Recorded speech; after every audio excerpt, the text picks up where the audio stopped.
आज जो union budget पेश किया गया माननीय वित्त मंत्री साहिबा के द्वारा, बड़े दुख से कहना पड़ रहा है कि उसमें पंजाब का कोई नामो निशान ही नहीं है। इससे पहले 26 जनवरी की झांकी पंजाब की गायब थी, रिपब्लिक डे से पंजाब गायब था, अब देश के बजट से पंजाब गायब है। ये समझ नहीं आती कौन सा बदला ले रहे हैं ये पंजाबियों से।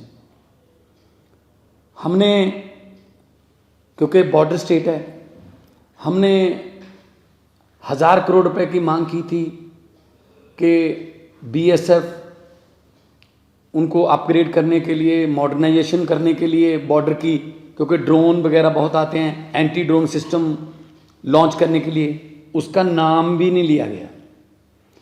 हमने प्री बजट जो डिमांड्स मांगते हैं राज्यों से, हमने उसमें मेंशन किया था कि वंदे भारत श्री अमृतसर साहब से और बठिंडा से जो है दिल्ली के लिए, उसका नाम भी नहीं लिया गया।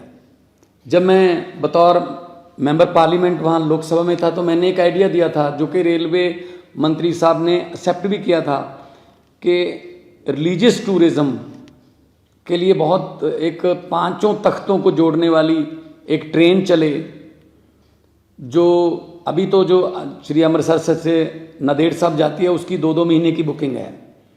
अगर आप श्री अकाल तख्त साहब से तख्त श्री केसगढ़ साहब तक, अगला पड़ाव जो है तख्त श्री पटना साहब तक, उससे अगला पड़ाव तख्त श्री हजूर साहब नांदेड़, उससे अगला पड़ाव जो है वो तलवंडी साबो का हो और वापस फिर अकाल तख्त साहब। तो ये ऐसी ट्रेन जिसमें लाखों जो एनआरआईज भी हैं वो भी 5 तख्तों के दर्शन करना चाहते हैं, लेकिन उनको बहुत दिक्कत होती है, कोई नामो निशान नहीं है उसका। और कोई एमएसपी, नई फसल पे कोई एमएसपी नहीं दी गई है।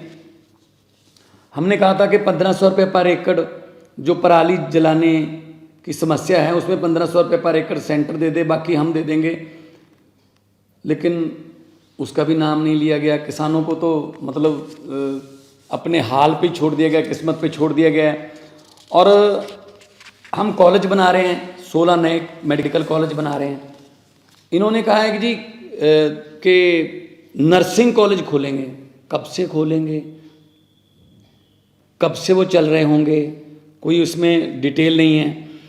और सबसे बड़ी बात है कि शेड्यूल ट्राइब्स के लिए काफ़ी सहूलतें दी गई हैं, अच्छी बात है, लेकिन शेड्यूल कास्ट के लिए कोई भी ऐसी स्कीम नहीं है कि जो शेड्यूल कास्ट हैं, एससी हैं, बीसी हैं, जो पिछड़े वर्ग से हैं, उनको ऊपर उठाने के लिए, उनको उनका जीवन स्तर ऊपर उठाने के लिए कोई पैकेज हो। तो सिर्फ कागज़ में लिपटा हुआ एक लिखती एक स्क्रिप्ट थी। इससे पहले भी बजट में पेश कहा गया था आने वाले 2023 में, 2024 में हम किसानों की आय दुगनी कर देंगे। कहाँ दुगनी की है आय इनकी? एमएसपी के नाम से तो ये सरकार, मेरे ख्याल में सेंटर सरकार जो है चिढ़ती है। तो किसानों से एक किस्म का बदला लिया गया है, क्योंकि उन्होंने आंदोलन किया था, इतना बड़ा आंदोलन किया था, तो किसानों के बारे में कुछ नहीं बोला गया, कोई एमएसपी नहीं दी गई। और पंजाब एक बॉर्डर स्टेट है, हमें बहुत चैलेंजेस हैं। हमारी पुलिस को अपग्रेड करने के लिए, हमारे बॉर्डर को अपग्रेड करने के लिए हमने एक सजेशन दिया था कि जो तार के पार 3-3, 4-4 किलोमीटर तार के पार ज़मीन है, क्यों ना तार को हम 200 मीटर तक ले जाएं। इंटरनेशनल लॉ है कि 150 मीटर तक आप लेके जा सकते हो, लेकिन हम कहते हैं 200 मीटर तक ही ले जाओ, ताकि जो तार के पार जिनकी ज़मीन है वो किसान जो हैं उनको आई कार्ड दिखा के, और बीएसएफ का भी टाइम उनकी फिस्किंग में, तलाशी लेने में जाता है, बीएसएफ खुद जाती है खेती करवाने के लिए, तो कि 200 मीटर तक तार ले जाएं तो बहुत सी ज़मीन जो है वो तार से इधर आ जाएगी, बहुत किसानों को फ़ायदा हो जाएगा। उसका कोई मेंशन नहीं किया गया। तो मुझे तो लगता है ये कोई बदला ले रहे हैं पंजाब से, लेकिन पंजाब जो है वो एक ऐसी स्टेट है जिसने 90% कुर्बानियाँ देश को आज़ाद करवाने में और अभी भी देश की आज़ादी को कायम रखने में हम कुर्बानियाँ दे रहे हैं।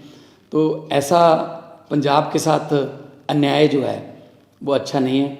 और हम जब डिमांड फॉर ग्रांट्स बजट पे डिबेट चलेगी तो हमारे जो साथी सांसद हैं राज्यसभा में, हम ये बातें माननीय वित्त मंत्री जी को याद कराएंगे कि पंजाब को आप देश का हिस्सा मानो, पंजाब को देश में से मनफी नहीं कर सकते, क्योंकि पंजाबी हैं जो पूरे देश को खाना भी खिलाते हैं, पंजाबी हैं जिन्होंने हरा इनकलाब ला के देश को अनाज के मामले में जो आत्मनिर्भर बनाया था।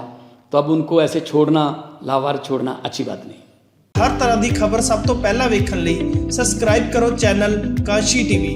हर अपडेट का संकेत मिलता रहे, दबाओ बैल आइकन अते लाइक करो फेसबुक पेज कांशी टीवी।